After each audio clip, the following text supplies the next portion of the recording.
This is the May 2023 Utility Public Advisory Group meeting for Bend.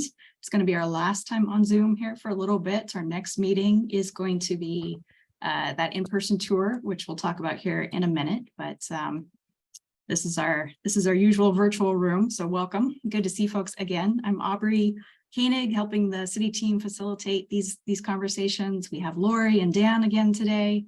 Our game plan is really going to be a focus on water conservation. We've got some fun stuff to share as a start out.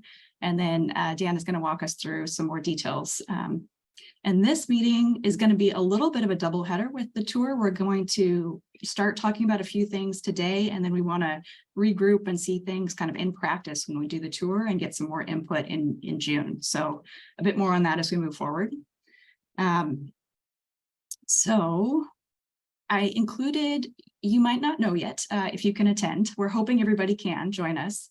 Our plan is to use our usual meeting time in June and do an in-person tour that will start at Alpenglow Park.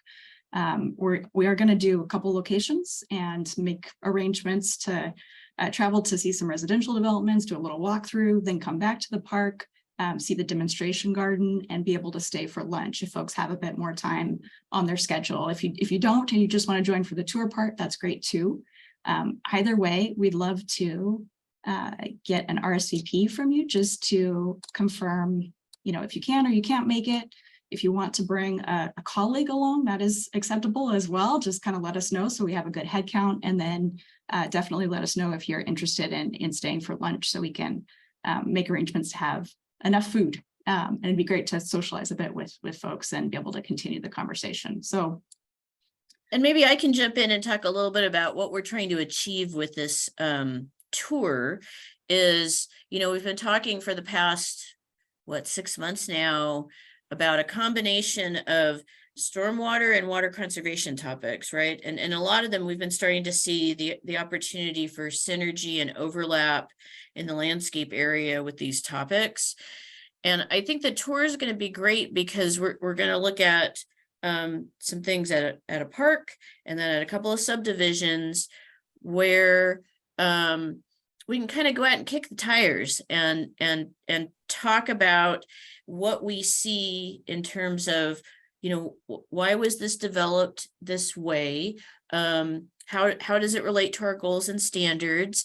What are some of the obstacles to maybe being able to do things a little bit better? And so we can think about, hey, look at where that downspout's going. Hey, let's look at, what type of irrigation and landscape we see.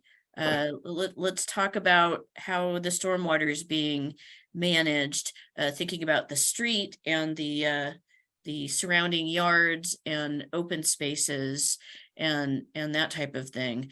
So I think I'm looking forward to it. I'm hoping a lot of folks can join, because I've tended to find that it's great to talk about things and look at presentations and give some input, but it's really great to stand together and look at actually something real life together. And maybe it'll help us move along in our efforts. So I don't know if there's any questions about that, but we hope everybody can come. and we mentioned bringing a guest, but if there's somebody else, if you can't make it, but somebody else who's one of your coworkers who could kind of be a representative, that would be, totally welcome as well. And like, for instance, Ryan, I know you're in Portland. I mean, we would hope you could come, but I don't know if you can. But is it your new 1200C permit coordinator? Is it Martha here, who's I think out of Klamath Falls? Maybe she could come, right? Yeah, so. And I really want to be there, Lori, but it's my son's 12th birthday, and so bring him along. We'll give him lunch. I'd love to, but that's a really good idea. Yeah, because I do want to meet everyone, but it's probably too much that day. So I'll see if Martha can come along. Good suggestion. Awesome. Great, and I saw there might be an issue with the link, so I'll just check that and repost it here in just a minute. And then Bronwyn, it looks like you might have a question. I was just curious if anyone from VPRD is going, like if you've coordinated with anyone for like the park aspect or if you had any questions, or yeah, if there's anyone else from BPRD that was planning to like attend or help you lead it, like the park portion. Dan, you want to answer that?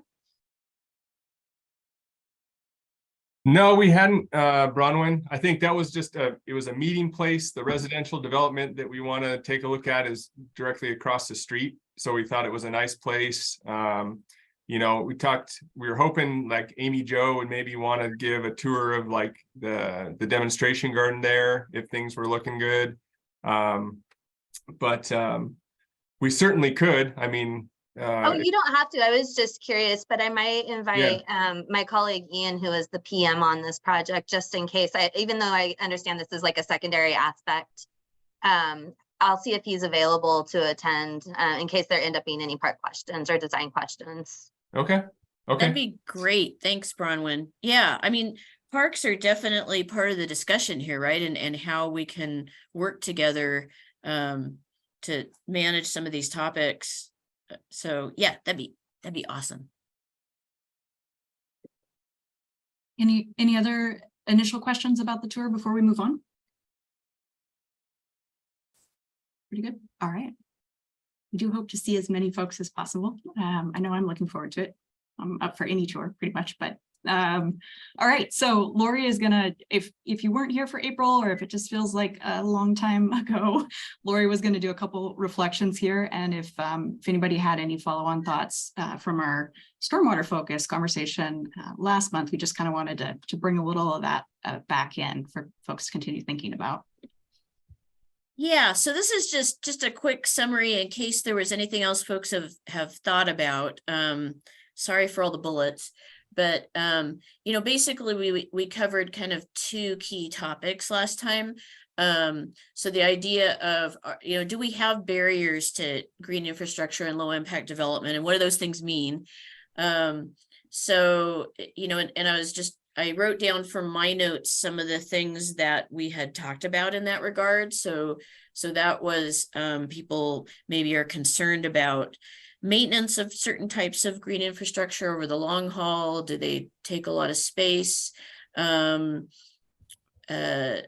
we have barriers in terms of how we apply the requirements and how we enforce them? Definitely a lot of talk about needing more education and training for folks. And a bit about if we're going to require people to tell us about maintenance of private stormwater facilities, that we make that easy. And then we kind of went on to talk about what we like to call here, at least within the city, drainage and density, and how density is great for a lot of things, particularly like water conservation. But it's can make it harder to manage stormwater. And again, education and training. We talked a bit about, not that we came up with a bunch of solutions, but that, yeah, it's important for us to figure out what can be fit into small yards and spaces, and then having some sort of hierarchy so that there could be cases where the stormwater could be managed off site, because we really push all things to on site now in Bend. There was some discussion about who should take care of facilities. Is that just homeowners and HOAs, or does that work, or should that be more of a city function and we figure out how to pay for that? And you know, kind of that whole payment thing also about like, if we start allowing more stormwater to be managed more collectively, like in the right of way or regionally, is there some equity discussion in that regard about what we charge people for the stormwater utility? Talked a bit about trees provide a lot of benefits. I think this is a really good time to be talking about this, because the city council is just establishing a committee to look at updating the tree code and looking for opportunities, which I will say I am inserting myself in the conversation about, and hopefully we'll have some success about how trees benefit stormwater management, in addition to a whole bunch of other benefits that trees provide. Let's see, and I mentioned about hierarchy and costs. So anyways, those were the notes I took. So I didn't know if anybody had anything else they had been thinking about after that discussion. Otherwise we can move on, but I just kind of wanted to summarize the last meeting. As we kind of go back and forth in these meetings between water conservation and stormwater. So any other comments or thoughts?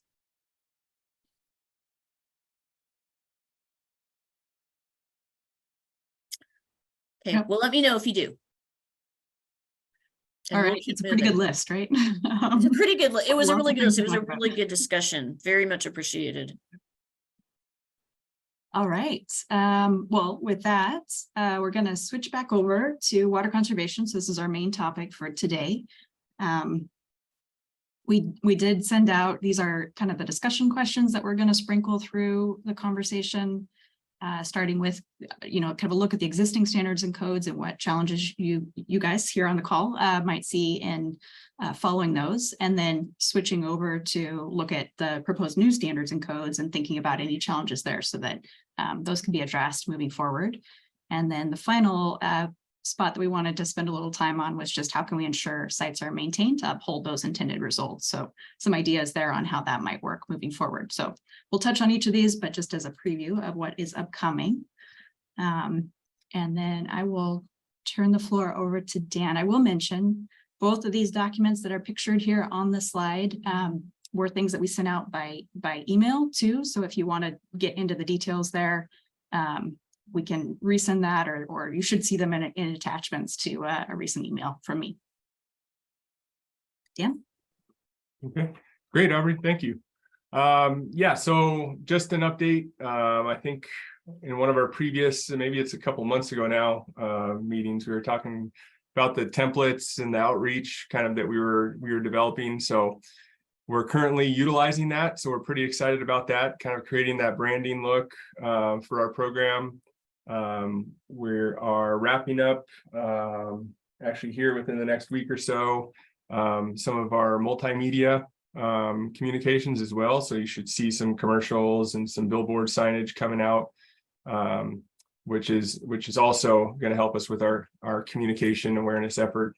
But yes, if the offer still stands from the folks that were, I think at our first meeting, we were talking about just different pathways or avenues to help get some of the programmatic information out. We'll take you up on that. We could get you digital or hard copy information, whichever you prefer, but greatly appreciate that from anyone that can help.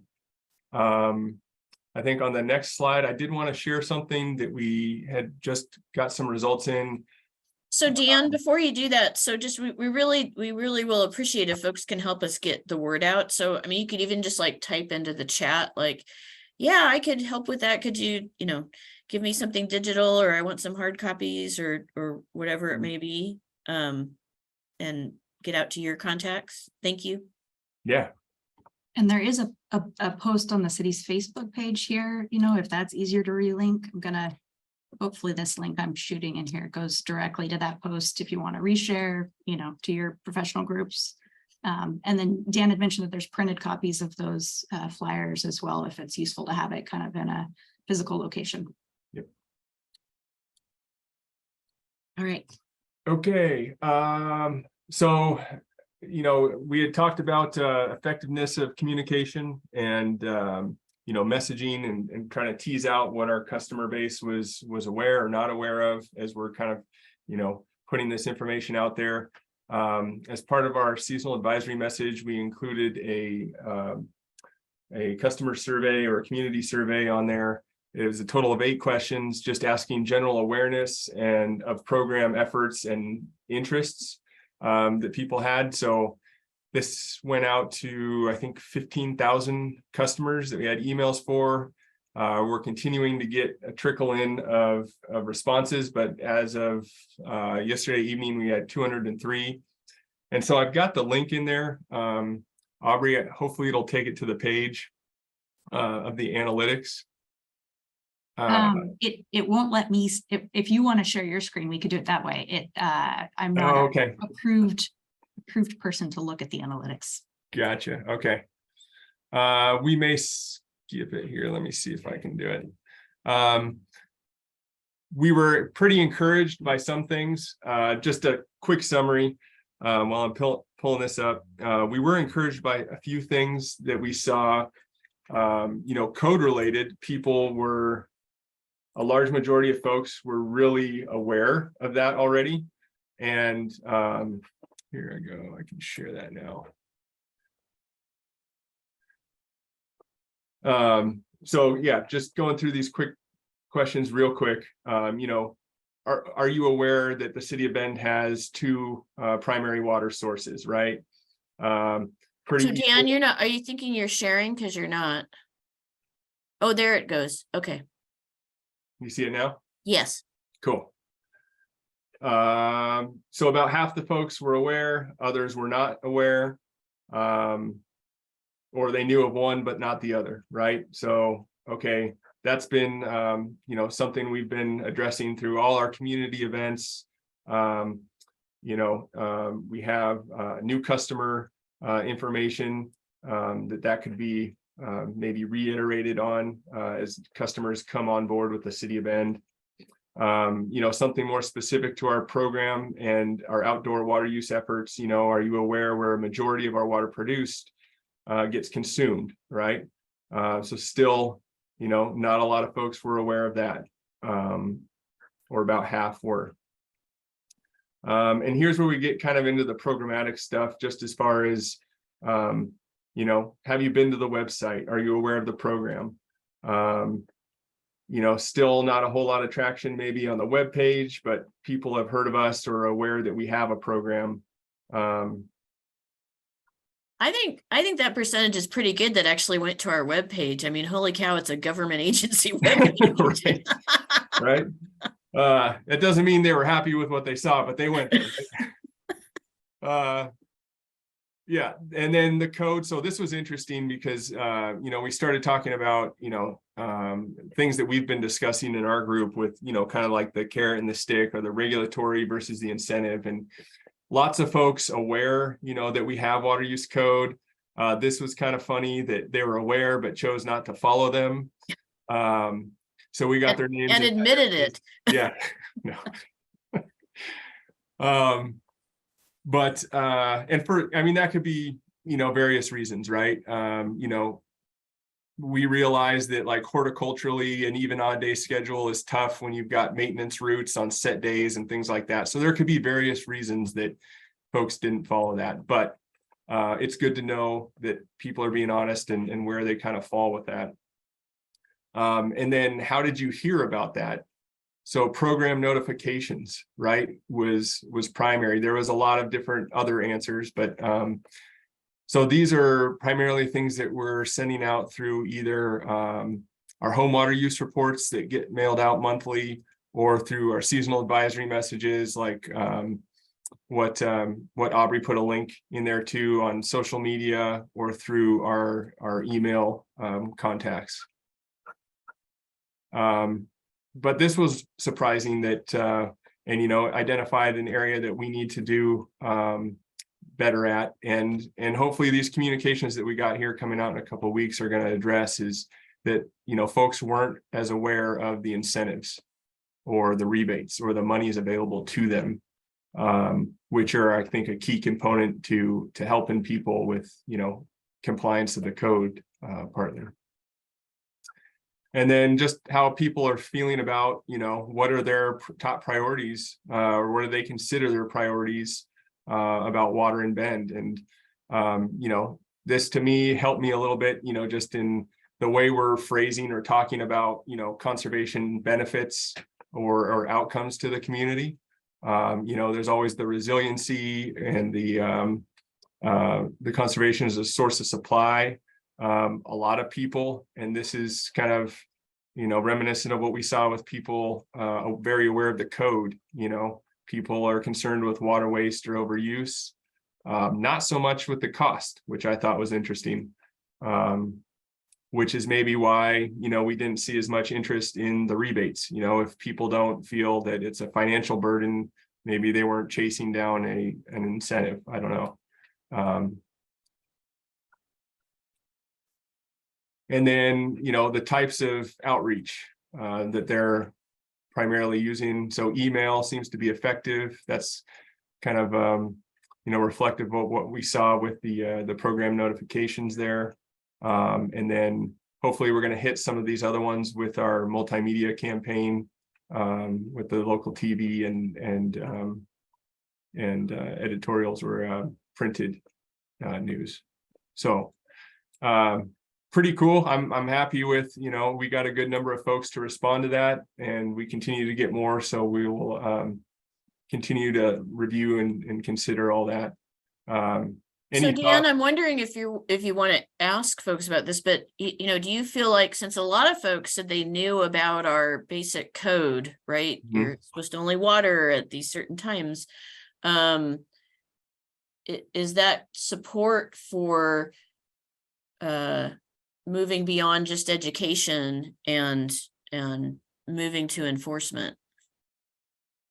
Yeah, I think we're right on that, on that cliff, right, where we've got to jump. I mean, we've already got the directive to start enforcing. And so we know that's going to happen, but yeah, it definitely helps us gauge like how loud to turn up the dial, right? Do we still have a lot of, communication that we need to get out there, or are we doing a pretty good job based off of these numbers? I'd like to have a bigger sample size, but, with what we have, I'm encouraged by those numbers. Again, who's opening a water conservation survey and taking it?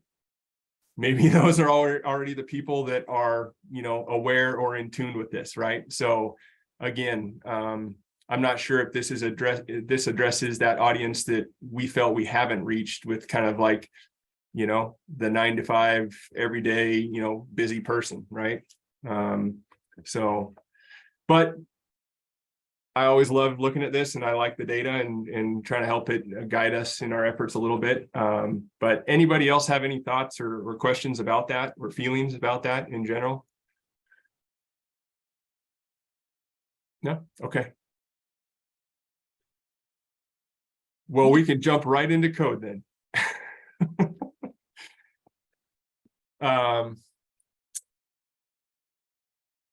So this is the fun part. I was hoping our developers would be in the room, but certainly I would like some advice and some input from everybody here today. I am not the policy expert or the code expert necessarily. We are the boots on the ground kind of technical folks, and so I really encourage you to we'll kind of take a high level view of what we have and where we're going. But, like Aubrey teased out with the questions, tell us if we're totally missing an aspect of this.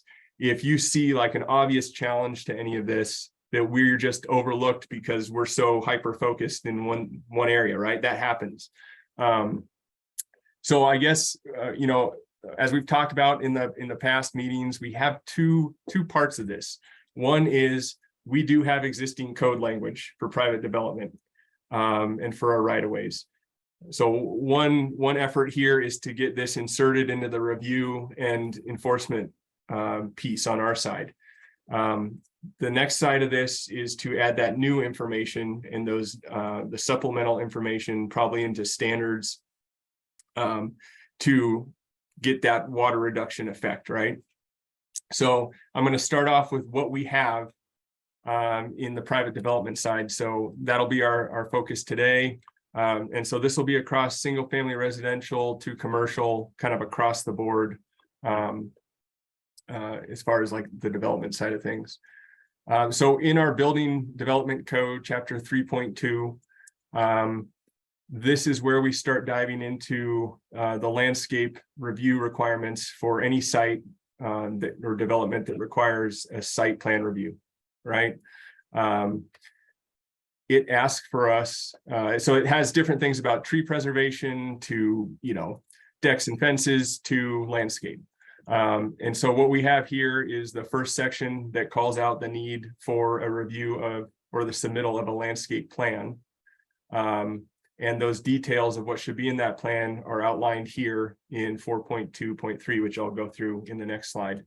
Right now, so it puts out some requirements just as far as, growth at mature landscape. So, excuse me, coverage at mature landscape. So how much of the property should be covered in vegetation, where that should be primarily located in the 15% of the gross area lot, and who this applies to, right? So pretty much every type of development this code applies to. What we haven't seen is, and where we'd like to go is to get this inserted into our conditions of approval. So that it's not something that can be bypassed or, necessarily amended on a case-by-case basis. Aubrey, next slide, please. So this is the current language for what should be submitted in that landscape plan. So they're looking for a planting schedule, plant species, an irrigation plan, any sort of grading or drainage work, as well as Chapter 12. So this was our right-of-way standards that we reviewed in our previous conservation meeting, where we had the exercise of what should be moved into private development, what sort of language should be moved in there. So this is currently kind of what we have as far as existing code language that, our priority is to, number one, let's just do this, right? This is going to be a huge benefit for us to just have this reviewed on a regular and submitted on a regular basis. So before we move into any new language or any other part of this, I know maybe parks or schools, could we talk about any challenges that you foresee or that you've experienced with any of this existing code language, or anyone else who sees issues or challenges to this? Hey, Dan, I think we are working on that right now. This is Wes. My video is not working for some reason. So, but anyway, I think we're working through that with you currently. So, yeah. Do you mind if I share with the group a little bit about what we're working on? no, you go Okay. right ahead. So what Wes is referring to is, part of our code enforcement is obviously water off the street, right? That's kind of our low-hanging fruit, the thing we want to address from a water waste standpoint, even from a water quality standpoint. But the way things get developed or were developed, right, either through omittance of following the code or it just not being required, right? We have some existing development that, that's a real challenge, particularly in that right of way, right? And so Wes and I and other people in our organizations are trying to work through, how do we move forward and obviously have a better standard moving forward? How do we deal with the existing infrastructure and existing sites? And so we're working on an MOU to kind of work some of that out, right? And give us time to address some of the existing stuff. But the sticking point there was a lot of it had to do with, that percent coverage, right? So 75% plant coverage at maturity. So the easiest way to get that, right, in a big area is obviously rolling out sod, right? But that has implications. Maybe it was, I wasn't around when this language was written, but maybe, it was misconstrued or whatever, or just a financial decision. But, that code could include, tree canopy coverage, shrub coverage. So there's other nuances to this on how this gets interpreted or reviewed, right? But there's other implications too if you choose something besides turf, and we'll talk about that when we get to the building envelope side. Is maintenance wise, there's different costs associated with that. There's different levels of knowledge per installation and maintenance. All of those things cost additional money, right? You need more trained staff or et cetera, right? So those are some of the challenges we foresee. but this is also where we want to address things with that education component of, you know, having those materials and resources at those pre-con meetings of like, hey, you know, here's some other easy ways you can meet code or meet standards to kind of help avoid some of these problems, you know, retroactively, or having to deal with them retroactively, right? Do you I want think to this add is anything? really important what Dan's talking about, because it's how do we do a better job of getting folks to put in more water-wise landscapes to begin with, rather than spending ratepayer dollars on incentivizing changes later. And we have a lot of laters to deal with who just their landscapes have been around for a long time, but you know, going forward, are we requiring the right things? Are we requiring them in a way that's easy to understand and implement, so we you know, get to these landscapes that use less water? And as we'll talk about it, you know, the plant palette is one of those issues. The irrigation is really, you know, a key component to that too, right? And so, Aubrey, if we can move to the next slide, I think we're going to kind of talk about some of that and what we're proposing. Sure. And I was just gonna welcome Jeff and Emily who joined us kind of midstream here. And I also wanted to quickly acknowledge, so Austin is with the city team too, and a new face on our, Austin, if you just wanted to say a quick hi or a wave. Hi, everybody. Sorry I'm late to the meeting. Had to jump over from another one, but yeah, Austin, I work in engineering and infrastructure planning department. So kind of work hand in hand with Lori and Dan, kind of pairing up with water projects and water conservation. And then we're leading into the stormwater master plan here pretty soon. So I'll be managing that with the help of Lori and Dan, just trying to incorporate as much as we can, you know, that water conservation, and try to open the toolbook for development. Awesome. Okay. Sorry for that interruption, but yeah. So Dan, this is the question you've already asked here. Yeah, if Jeff's joined, I don't know if he caught how much of that, but you know, this is where I'd love people's feedback or interpretations of some of that language or challenges to that. Should we get that implemented? Yeah, it's Jeff. Hey, Daniel. Yeah, I heard all of it. My timing was perfect. I saw your note about hopefully being on for this discussion.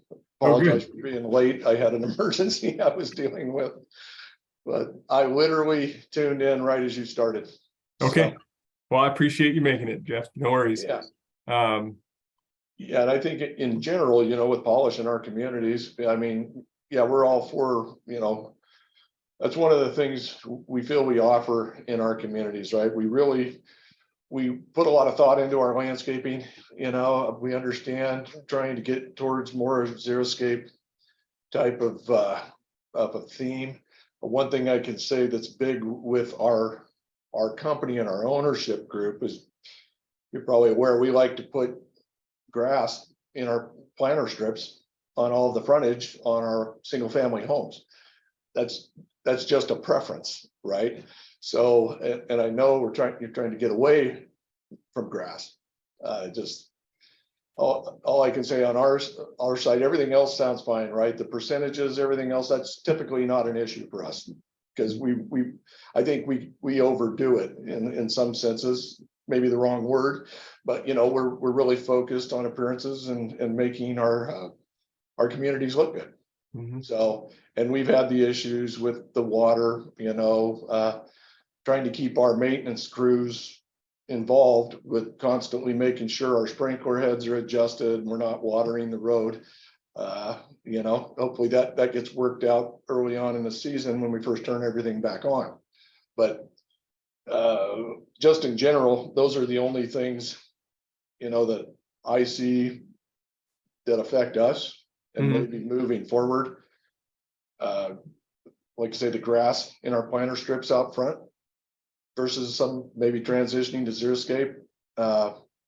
We're obviously want to be good partners with the city and try to come up with ways, you know, that we're building out our developments in a way, you know, that meets everybody's needs and requirements and concerns. Sure. Okay, so thanks, Jeff. I mean, as far as a process standpoint or an application standpoint, you know, adding those factors of, you know, providing that landscape plan or that irrigation plan for review to kind of, you know, catch some of those issues up front, you know, no qualms about that or foreseeing issues with that. No, Okay. no, I think obviously it's all about communication, right? And as early in the process as possible. Okay. Just get it worked out and agreed upon landscaping plan and we move forward. So. Cool. That's the idea, you know, is to work with folks, you know, and make this an end product that benefits everyone, all, you know, the customer, the city, and is easy for and seamless for implementation too for the developer. Hey, Jeff, can you tell us the preference for having grass in the planter strips in front of the houses? Is that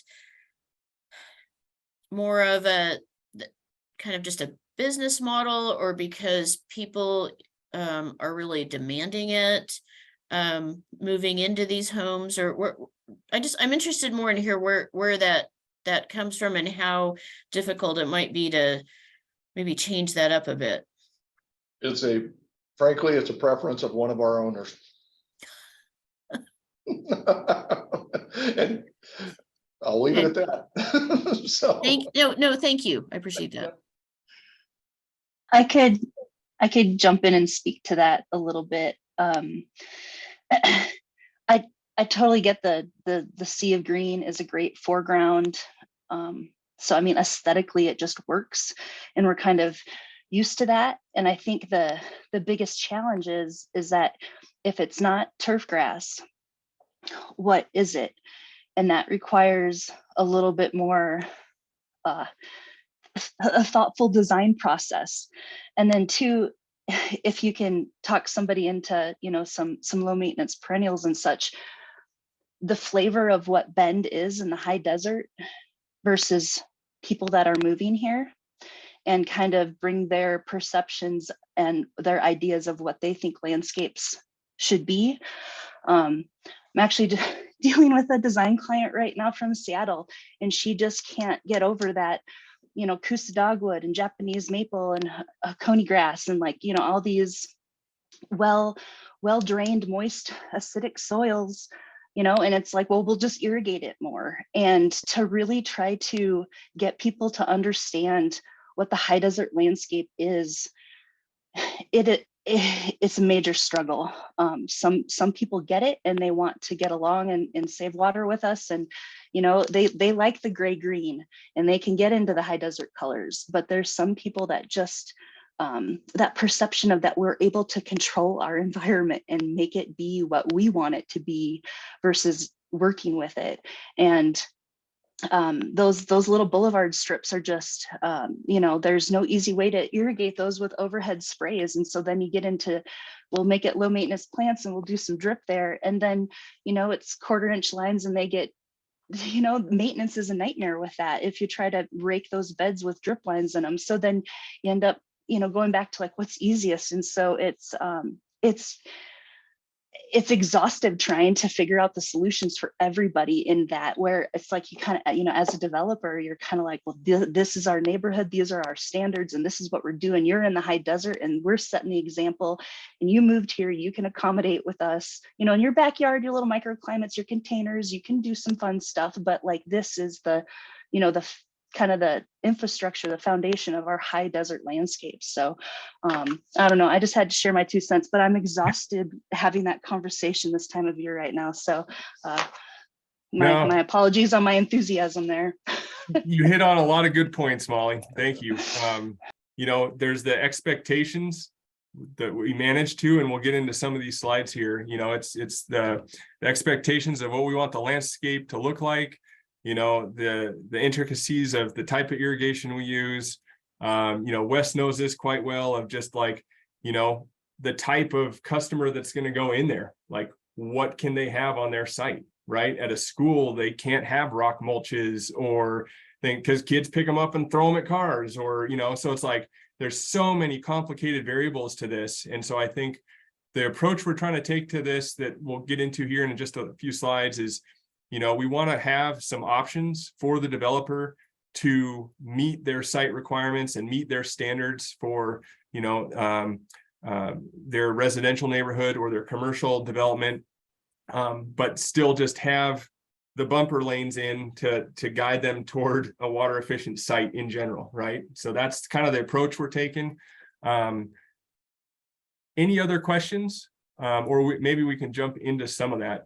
Wes, any comments from your side about just like challenges you see, or I know you've got quite a few with just you know, the age group and your customers, right, at your sites.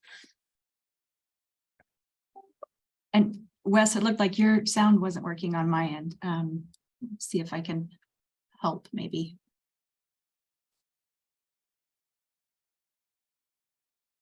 Yeah, I think you might have to play with your microphone settings. You're unmuted, but it's not picking you up.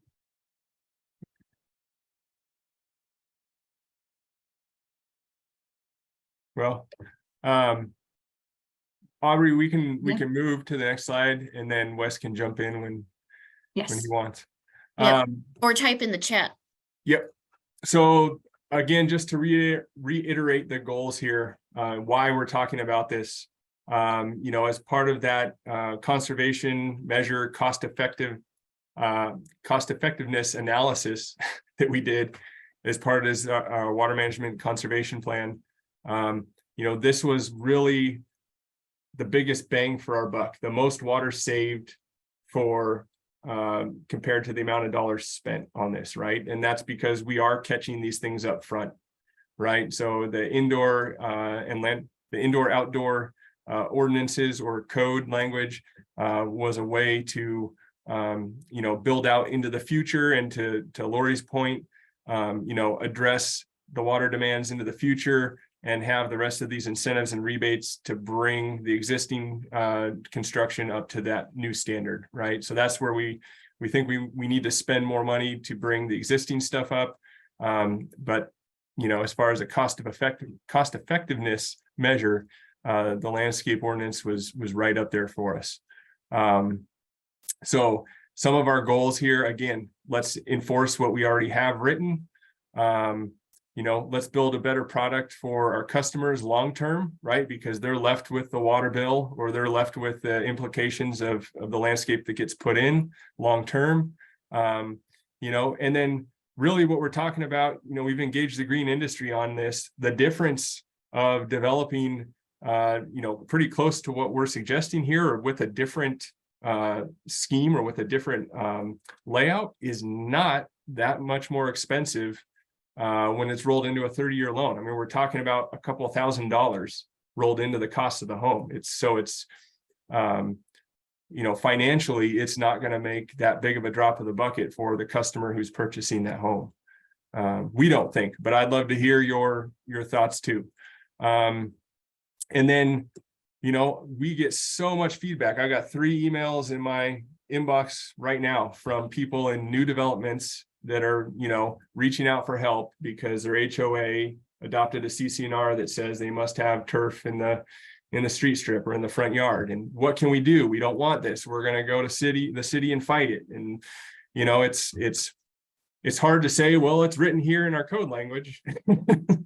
You know, so again, showing that we are taking steps towards the acknowledgement that, hey, we are really concerned about this, and you know, looking to develop efficient homes here in the city of Bend. Next slide, Aubrey. And again, you know, our single family residential sector is our largest water using sector or customer class in aggregate, right? Okay, looks like Wes got some comments in there. He was just acknowledging Molly's sentiment there. So thank you, Wes. So again, this is why we're looking at development, right? The single family residential, multifamily, commercial customers are really where we need to address these things. Aubrey, next slide, please. And so here's where we get into, you know, kind of how the landscape plant palette versus or design versus the irrigation kind of influences our neighborhoods, right? So this is like your pretty typical layout of a single family residential neighborhood nowadays here in Bend. And we've done the analysis on these two neighborhoods. And so the one thing I want to point out here is you can obviously see the difference in the landscape layout here. But so the plant type influences how we're going to manage the water, right? So we are more apt to change our irrigation controllers and apply more water if we see a spot in our green grass than we are, you know, to if we see something going on with our shrubs, right? We're focusing on the look of that green grass where we're more apt to let our shrubs and our native landscapes dry out a little bit more, right? We're not as concerned or knee-jerk reaction to turn up that water use in those two different types of landscapes, right? And usually our default to a spot in the grass is to turn the water up, right? We don't look, well, what are the soil issues? Is there not sprinkler coverage? We just, hey, there's not enough water, right? So this is kind of the implications of that in these two neighborhoods. You know, with this more, I would say xeric layout, you know, they're using less than half the amount of water per square foot than they were in this turf heavy neighborhood, right? So that's just the general driver for water use, right? And then the next slide gets down to the nitty gritty, right? Okay, so we have a turf versus shrub installation here, but we still see issues with the shrub, right? So this is where it comes down to the irrigation type. This is why we need the specifics for irrigation language in that code, because it's just as easy to overwater a native landscape as it is to water turf, right? It's just as easy to get overspray and have dry flows and water quality issues and code enforcement issues in a native landscape as it is with the turf. So this is where the irrigation component comes in. And this is why, you know, in our current standards, we had those dimension, that dimension language of no overhead irrigation in a dimension less than 6 feet, right?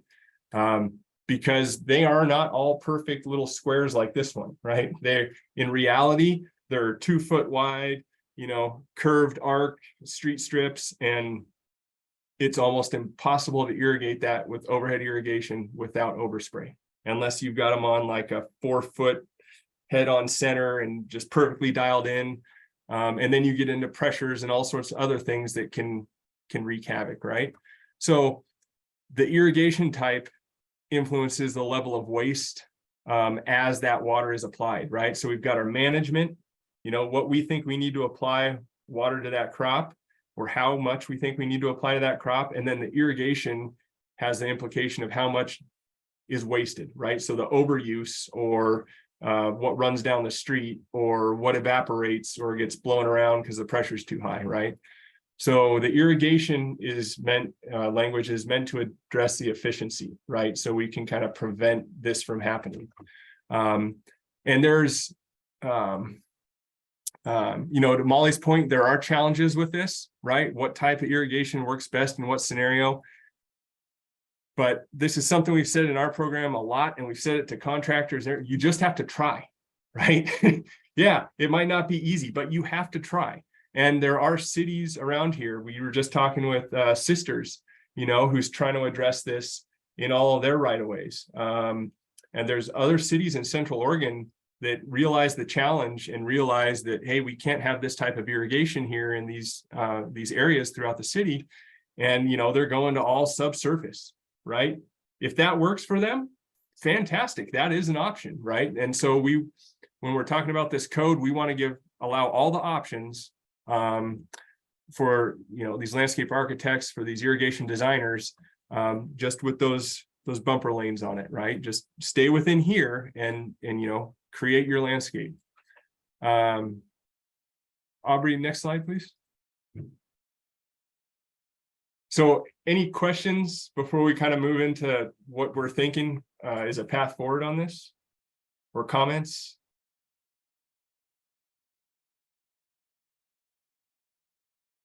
Okay. So the way we're thinking about this right now, and how to fit all of these different types of development and different processes that we have currently for reviewing those different types of development is kind of a two-path system. One, we'll just call it a simplified for the sake of today's conversation.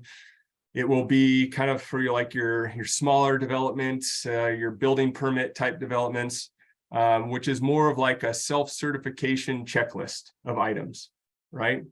So the language that we're proposing in these checklists, they might get a little map of their site with little identifiers that says, yes, my irrigation system pressure is this. Yes, I have a backflow.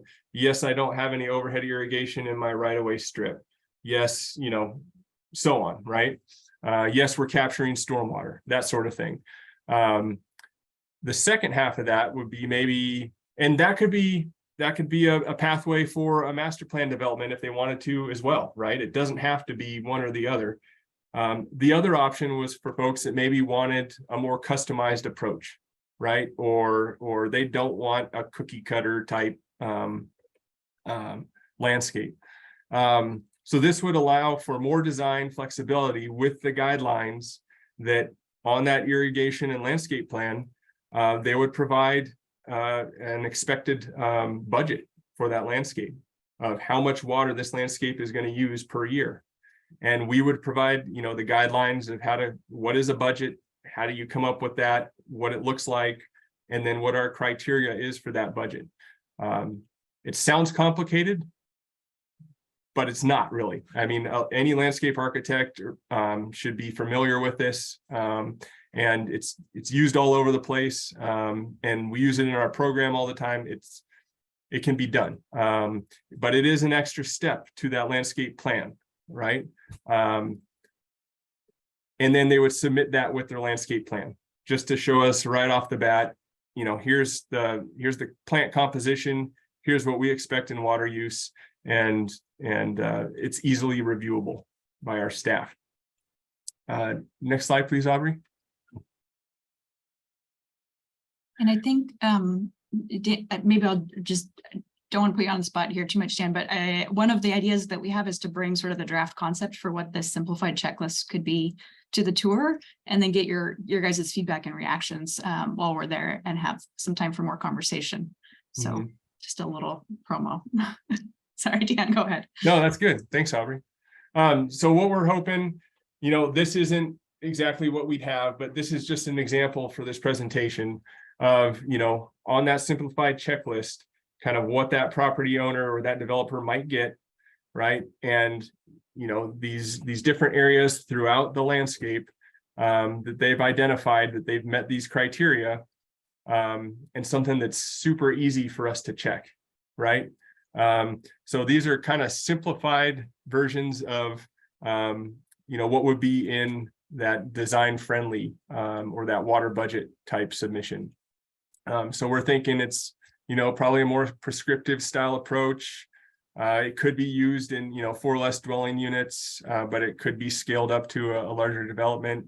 And so these are all things, these numbered items that we've identified as number one.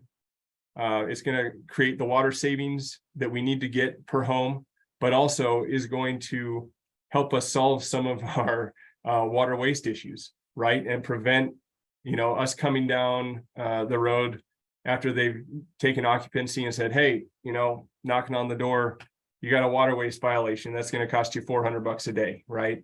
And they're going, what? We just got occupancy. You just approved this, right? Now we're supposed to fix something. So that's going to help, solve some of those issues, post-construction as well. And so really it's about, proper setbacks to impervious surfaces, right? For some of those reasons we talked about with the propensity of overhead irrigation to inevitably turn into dry flows and runoff.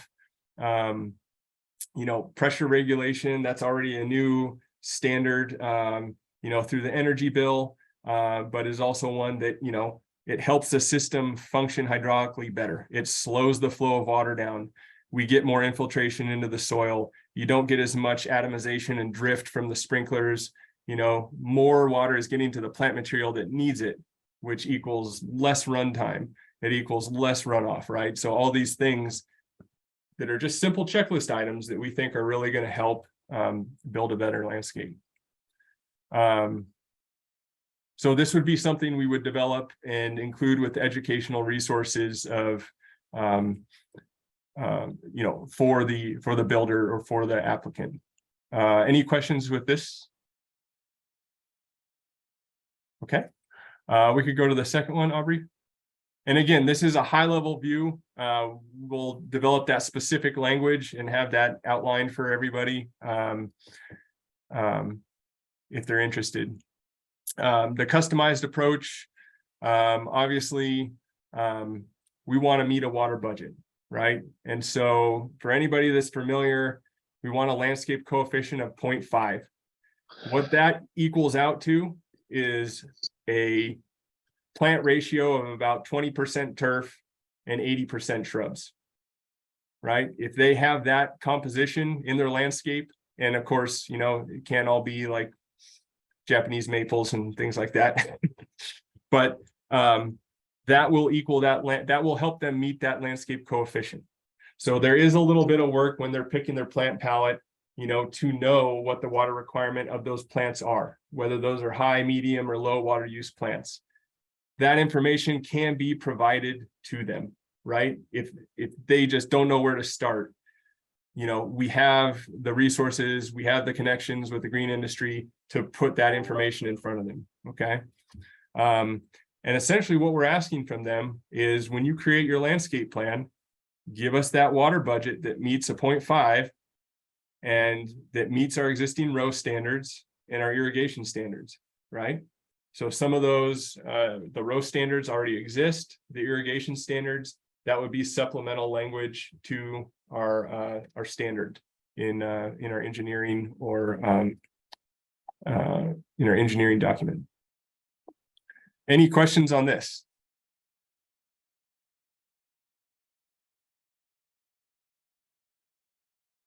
Or just reactions like, Too quiet, yeah. sounds good, sounds bad.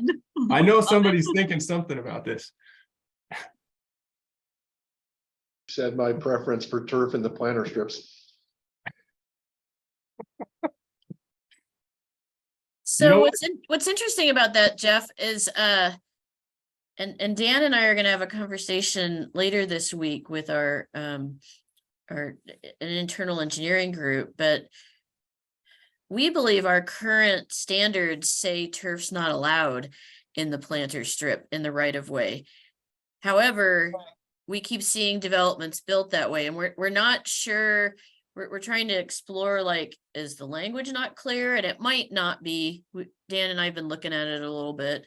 Or maybe folks just don't know enough about our code and standards, but it is interesting that's the intent of what we already have is no turf in the right of way. And you know, I'm interested in your input on that, Jeff, and I'm not trying to put a spotlight on you.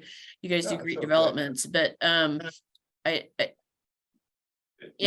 it's obviously something that needs to be discussed. I mean, I've been with Polish for 9 months now, right? And Yeah. yes, you're right. We put turf in every planter strip in front of every one of our houses, which are developments, you know, very large developments. So yes, we've been doing it consistently and constantly, you know, since I've been here. So, and to be honest with you, I didn't dig down in to see it was specifically excluded.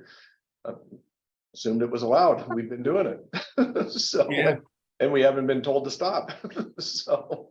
So that brings up a good question, I guess, Jeff. Has it ever, in your experience in the 9 months, has it ever been, or has have the engineering standards and specs ever been brought up as, you know, something to follow or something to review or consider? Or yeah, I mean, our consultants, yeah, they follow the standards, Mhm. but again, you know, we've been doing it this way for so long. I don't know that anybody's had a reason to go back and double check. I mean, the assumption is we're meeting the standard, we're allowed to do it. We go out, you know, we build something and we get down to final punch list and get sign off on one of our houses. We've received sign off. Okay. And no one has told us, hey, this turf isn't allowed, right? Sure. We continue to get homes accepted and signed off when they're completed with all the landscaping and everything else installed. And that's on us, and we need to delve into more. It's one thing to write good code, it's another to implement that good code.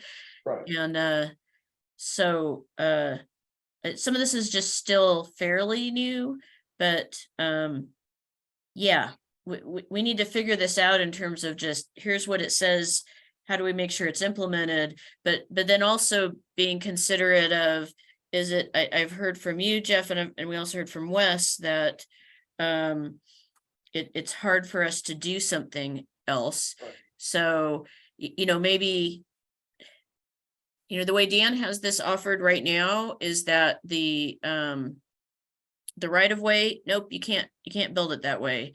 Right. You know, I don't know, like if you meet an overall water budget, and I don't know if this is then be like, who takes care of that right of way landscaping might come into this, but if you meet an overall water budget, would it be okay then? I don't know. Well, and that's what I was going to state about our communities, right? Our polished communities. All of our front, these landscape strips and the frontage landscaping, it is maintained by a homeowners association. So I know that's a lot of times, you know, let's say when we've had instances in, you know, last fall where again, water was watering the asphalt or whatever, right? We immediately call our maintenance subcontractor for landscaping, and they go out and they address it. To me, in our scenario, at least, putting the water usage aside, we can assure the city, you know, our communities and our landscaping out front and our front yards, it will be maintained and on a regular basis, and the irrigation system will be monitored on a regular basis. In the unlikely event a water line breaks, we've got somebody out there right away to fix it. So, yeah, so obviously we keep a very close eye on that stuff. Again, looping back to our main overall goal is, yes, we obviously want our communities to look good. We want the public streets to look good. Therefore, we invest that extra money and effort into making sure it's maintained and looking good. Again, setting the water usage component aside. Okay. Thanks, Jeff. No, Sure. yeah, I appreciate that. That is another aspect of this that we had thought, you know, and we'd like to propose for just comment and discussion with you guys is, you know, it's great, even if let's say we get the code enforced, we get it developed the way we want it. How do we maintain the level of efficiency in that landscape going forward, right? Because the construction is just one part of that. And then you move on to the variability of level of maintenance and care there, right? I'd be interested. I don't know of any programs or cases off the top of my head where, you know, someone's had like a maintenance agreement or something in place to kind of ensure that, or if it's just, you know, done through code enforcement, right? That's the other option is, you know, if something gets out of whack 5 years down the line and is just unaddressed, like, you know, there's always that option. But trying to think if anybody's heard of any programs or anything that's been piloted or tried before in any other city, you know, whether that be some sort of credit, you know, as long as something is maintained to a certain level for a certain amount of time or what have you. But something that we're thinking about at least.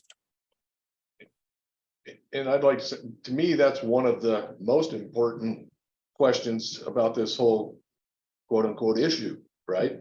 I'm a civil engineer by trade, and I can say in my experiences, no matter what we build or whatever else, the construction and installation is the easy part. If you don't take care of anything, it'll function well for a while, and then, so the maintenance, to me, the maintenance is a very important aspect of it. Mhm. Construction's the easy part, right? Yeah. Typical warranty period, it's done, you walk away, and then now you understand, the cities and the jurisdictions are strapped for cash and they don't have maintenance dollars. I get it, right? So then obviously, how do we address that, right? And again, in our instance, at least with Polish, with the homeowners association, you don't have to worry about it in our communities. We are on top of that and will be for perpetuity. So that HOA is not going to go away. It'll be there.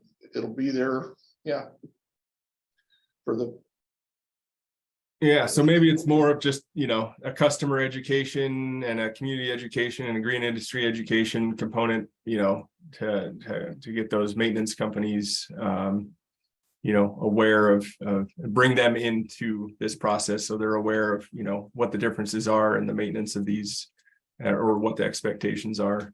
But Right. And I agree. Yeah, wholeheartedly with the points that Molly made earlier, right? When you're dealing with, individual homeowners, it's tough. It's Mhm. tough. Yeah. Okay, great. Aubrey, I think we let's go to the next slide. Okay, so just Everybody get your pencils out. yeah, real quick. Here's the pop quiz, right? Just so folks know that this isn't something created out of thin air. Again, we're not going to go into the detail and the intricacies of this, but essentially the water budget is just a scientifically based way to come up with a site, a plant, or just a general area's water need. It was developed out of the agricultural community many, many, many years ago, like back in the 40s, they were doing this, so that farmers knew how much water they needed to allocate to crops.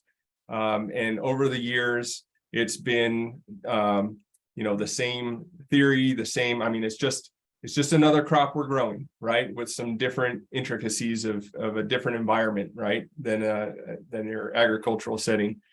But it's essentially a way to figure out how much water a landscape needs annually, daily, or on any kind of temporal scale, right?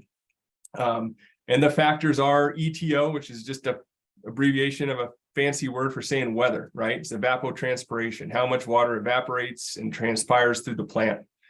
The conversion factor of gallons per square foot per inch. The landscape coefficient is probably the most difficult part of this, and because each plant species, whether it's corn or tomatoes or your turf grass, has a different amount of that weather, that ETO, that it needs to survive, right? And so all we're doing is taking all the different water requirements and weighting them for the entire landscape, right? And that's why we can simplify it down to that plant composition, that 20–80%, and make it real easy for folks, and then provide a sample plant palette. Or, a lot of landscape architects, they're just plant nerds like everyone else in the green industry, and they just know, right? And so they can pick and choose their own plants, right? So we want to leave that level of design friendliness to it, as long as they meet a weighted coefficient for the site. And then the area, right? The landscape square footage. The DU is that last component. That's where we're talking about that irrigation efficiency, right? Certain irrigation types, overhead irrigation has an average efficiency of 55%. That doesn't sound good no matter what you know about irrigation, right? That means only half of the water gets applied to that landscape evenly. The other, 45% is either more or less. That's your dry spots or your wet spots in the landscape. So that's just a matter of picking the right technology to use, right? Drip is about 90% efficient. Some of the high efficiency nozzles are closer to 70. So it's just a matter of picking the right irrigation type for the application. Next slide, Aubrey. And this is just kind of how all those things play out, right? We have local ET data. We have a Bureau of Rec site down by the river by Hayden Homes Amphitheater. that collects this data. It's readily available. We monitor it, and then as the city's grown, there's multiple other sites for this information. NASA even just completed one that's available to the public for, it's all satellite imagery data. I mean, it's available for the whole world. I mean, you can zoom into a Mountain View High School field, you can zoom into your own neighborhood and get your ET data for your local region. And then again, we talked about the plants, and then the DU, just how that affects the plant type. So this would all be, again, educational resources provided to the installers, and, could be maybe doubled up for education to the maintenance contractors. Any questions about this? Any eyes popping like, whoa, this is way too much for folks? I mean, I think Molly, you kind of know the general temperature of the green industry. I know Wes, this is not unfamiliar to you. We talk about this all the time at your sites. Is this something, do you think, that could be implemented with a little bit of education and is not too challenging for folks? Do we see any like major roadblocks with this? I'm interested in Bronwyn's input too. Or Bronwyn, sorry, yeah. I can't see everybody on here. Yeah.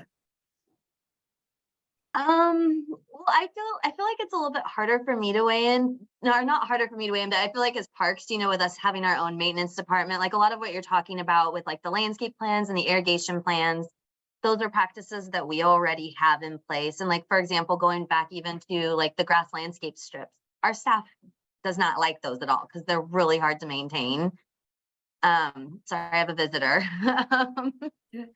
But so I think like, from our perspective, like I have a harder time speaking for like a general, homeowner or someone like that versus like us who are maintaining larger pieces of property or have some of these practices already built into our process. I know I could definitely, like, in terms of like some of your code requirements, I could certainly have a conversation with our maintenance staff, because I know anytime that we do a project, they're always involved, and there's kind of that push pull, even with like, okay, if we replace the grass, what do we replace it with? And if we don't overplant it, so that it's way overgrown in a couple of years, what will stand up to traffic, in the meantime? And so those are some of the things that we're struggling with, but I know that my colleagues definitely have some input on the long-term maintenance, and I'd be happy to, have a broader conversation about that in terms of like feedback that would help you in your process, if that would be something you'd be interested in. Definitely. I mean, any things that you guys have worked through, in your organization and found solutions to. I mean, we want to make this realistic. We want to make this, applicable and easy to implement. So yeah, definitely. I'd open to that. Yeah. I mean, and the only other feedback, I guess, since I'm talking right now, Cruzy, can you be quiet for a second, please? The only other feedback that I would say is like the concern that's already been brought up about the review time, and like that creating kind of like an additional, like figuring out how you hold people accountable, but then also like if you're reviewing it ahead of time, not creating additional time in the permit review process. It would be one of our probably bigger concerns. Okay.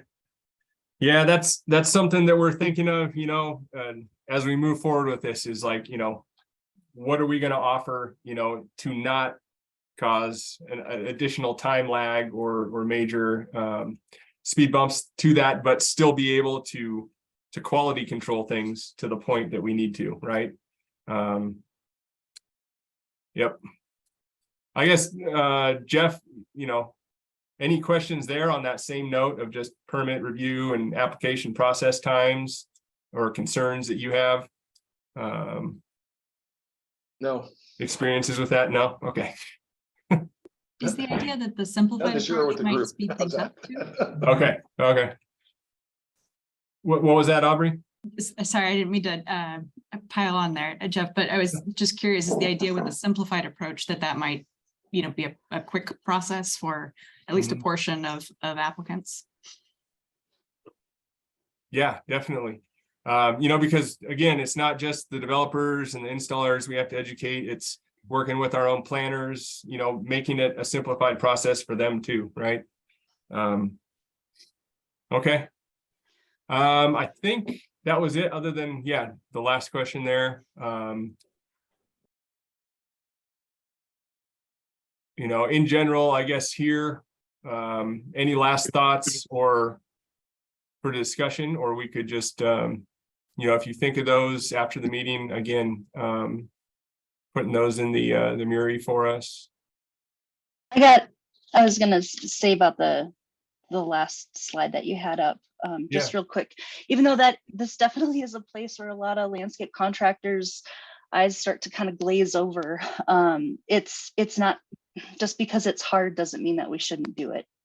So to try to figure out if there is a way to, kind of simplify this, that it is a little bit more understandable, but at some point it needs to be kind of complicated because it isn't just as easy as putting some plants in the ground and irrigating them. We do want to really think about this. So it's there's kind of got to be somewhere in there that we want to do this hard work. We want to be able to hold, have higher standards and hold our new construction accountable. So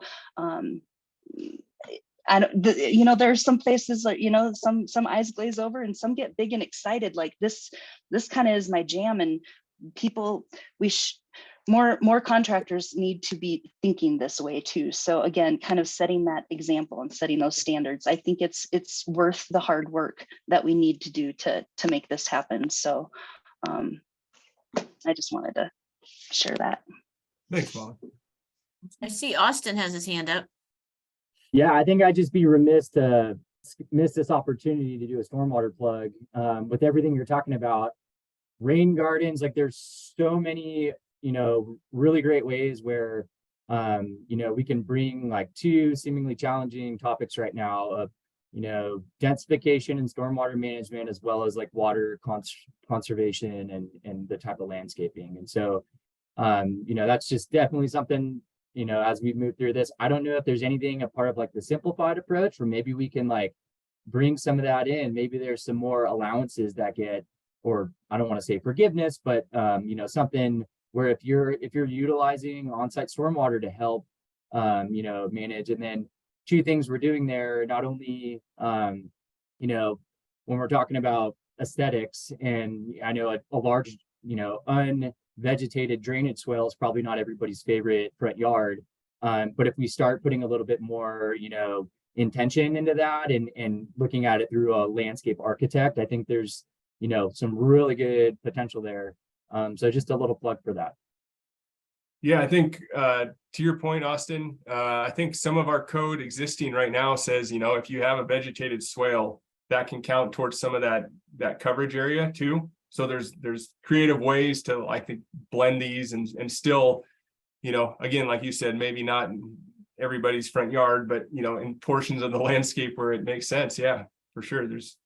Yeah, and I'm sorry, I had one more comment going back to when we're talking about, overwatering and things like that. Going back to that deeper intention, we see a lot of, bark mulch and things going down, just kind of like tossed down in replacement of sod. And we like to see that, but also it does provide some challenges and some stormwater issues. We see that stuff float, migrate into the waterways, in the storm drain system. So, even as we're considering those other alternatives, like making sure our topographies are, compatible with how we're putting those things down, and double checking that irrigation, because we see it in storm events, but we also see it just floating away with over irrigated landscapes. So. And I just want to acknowledge we've got about 8 minutes left. We're in good shape. I see Bronwyn and Guest have their hand up, so maybe we'll jump over there. Thank you. And I apologize because I know I wasn't here last month, and I've been slightly distracted in this one. But another thing, kind of to piggyback on Austin's comments, that I was thinking about too, in terms of like the turf and like the intentionality, like for us, as a park district, we can provide grass and open space on a larger scale that benefits folks more than like individual lawns. So then also if there's like an approach to that, like, you know, or something that could help the developers too, in that kind of like, you know, when you're thinking about kind of the larger scale planning and how like individual homes fit into maybe a larger development, or, you know, how maybe if there is some open common space, or I know there's like, you know, always sometimes certain park requirements, but, you know, just think about how that works together and where your grass is concentrated and how it can maybe, you know, some of that space might be able to help with some of the stormwater management as well. But just that kind of, you know, for us, it's a little bit easier because we do have larger property, but in just, you know, larger development and planning opportunities. Mhm. For sure. Yeah, that's a trade-off too, right? Having that large usable turf area in the common area, or the usable, you know, gathering space versus these little segmented chunks everywhere. Totally. Okay. Awesome. Okay, so just a quick review, folks. So like the path forward, I would encourage you, we could do this a couple of ways. I would love to get any more ideas or feedback that this group has. My intent is to take that feedback, and as we start kind of solidifying some of this draft language, to take those into account and work through some of that. And then hopefully throughout the summer, as we've got a lot going on, but is to kind of get something finalized by like late summer, early fall, to try to then start working through some of the legal and process challenges with that.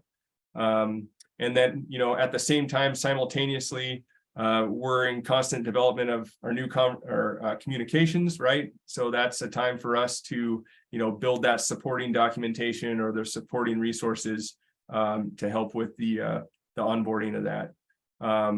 So Aubrey is the best way, you know, if people want to contribute, you know, to just use our team site to add things in there, or the Muri board, or how should we do that going forward? Yeah, we can absolutely use the mural space if, Okay. you know, folks are comfortable, or if somebody wants to approach that a different way, has another idea, let us know. But I think that's probably it's the space we've been using to date. And, you know, then of course we can have some time when we connect in June. You know, Okay. we'll be there too. So Aubrey, could you create like a page there then in the mural so folks could, maybe we just put the questions from today on there? Yes, and we'll all, you'll get a follow-up email. Actually, I'm gonna just sneak here. So we're not gonna see you on Zoom for a couple of months. We hope to see you in June. If you can attend the June tour, that's awesome. If you have somebody you want to bring along with you, wonderful. Or if you want to send somebody in your stead, just let us know with that RSVP link. We're going to take July and August off, let folks go do their own thing, explore, enjoy the weather. And then we're going to come back in September, and stormwater will be on the dockets with Austin and company. And we are going to, in the fall, Dan will also give kind of an update. Since the rebate program will have had, you know, a time to see how that's been working and maybe some ideas there. So that's kind of our look forward. I know we're just have a couple more minutes here. I'll send a follow-up email to the group with kind of these items and the look forward, as well as just a reminder on that mural space. We'll get it set up so we can accommodate continuing input. And I guess the other thing, since we're at this breaking point, input on the content, wonderful. Input on this group and how things are going is something else that we're looking for. So if you have thoughts on, I love these, but they're at a time that is really awkward for me to attend, or, you know, I'd love to have more in-person opportunities to come together with this group, or anything else that you have feedback on, you know, just as we're transitioning here and we have a couple months away, it's a good time for us just to reassess how this public advisory group is functioning together, and happy to take those ideas when we connect in June too. And we might formalize it by a survey at some point, but welcome any feedback. Any other, I guess, Dan, any other questions you wanted to throw in? No, I mean, if if anyone's interested, would anybody be interested in reviewing, the draft language at some point over the summer? Or, I mean, Bronwyn, I'd love to reach out to you about the lessons learned. Jeff, I could foresee maybe a conversation if you're open to that as well. But if anybody's interested, and maybe like a smaller group or a select group of folks have kind of like we're taking a glance at some of this draft language, I'd appreciate the feedback. Sounds good, Dan. Cool. That's all I got. Thank you, everybody, for listening to me again and for contributing and some good suggestions. Thank you. Thanks, everybody. Great. Hope All to right. see you in June. Close it out. Thanks, guys.